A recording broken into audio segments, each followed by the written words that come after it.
So I watched One Piece episode 1133 and here are my thoughts on this new One Piece episode. Spoiler warning, if you haven't watched the One Piece episode, then go and watch this One Piece episode before watching this review. This episode is one of the most informative episodes of One Piece we have gotten in a while. This episode starts rough as we see Kuma rescuing people from his burning church. This episode straight up dives into a serious incident that is happening in Kuma's hometown.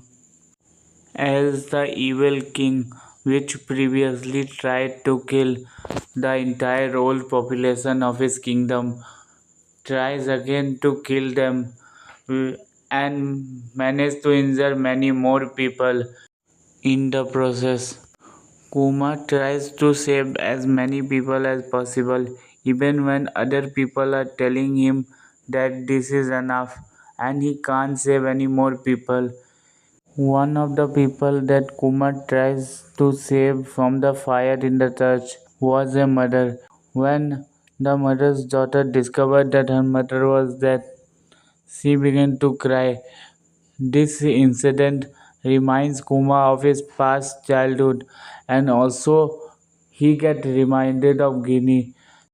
This sends Kuma into rage mode. Kuma wasted almost no time in breaking to the palace's door and nearly killing the king, ultimately dethroning him while people make Kuma the new king. This episode also gives us a good look at why Kuma is called the Tyrant King. This episode gives us a look at Kuma's power.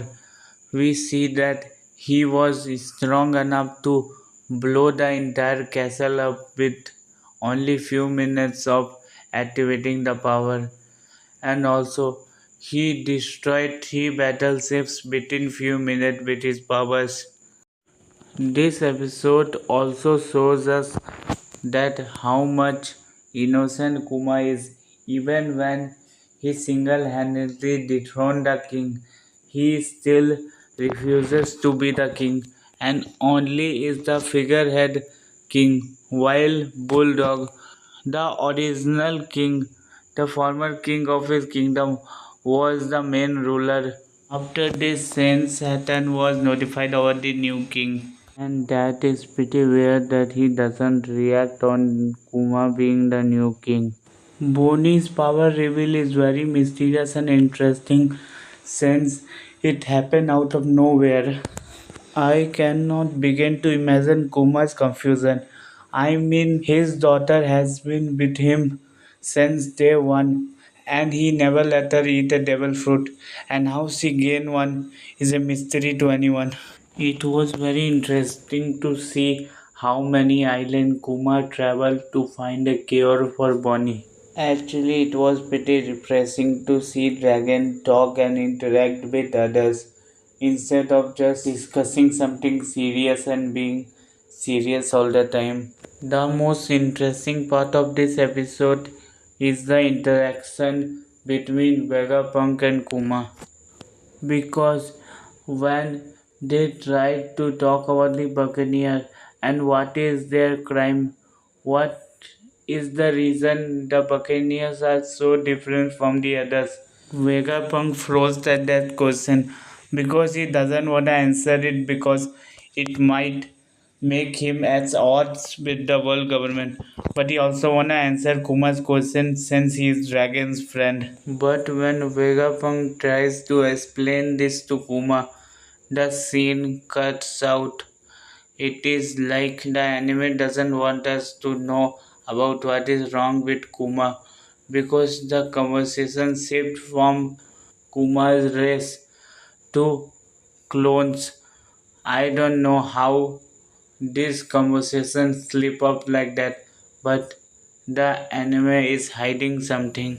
Vegapunk suggests Kuma to be the body model for the future pacifistas, which Kuma agrees for exchange of free treatment for his daughter Bonnie. We are soon Saint Saturn at the last of this episode, which Saint Saturn loudly proclaimed that the pacifistas would be for being just a weapon instead of a peacemaker. The end point of this episode is very scary because if you remember, just a few episodes ago, we saw that Bonnie saw her father's past memories, and in those memories, Saint Saturn told Kuma to lose his entire memory for the free treatment of Bonnie. So, this is it for the review. Thanks for watching. Make sure to like this video, subscribe to this channel, and don't forget to comment your opinion down below. I will see you in my next video. Until then, bye bye.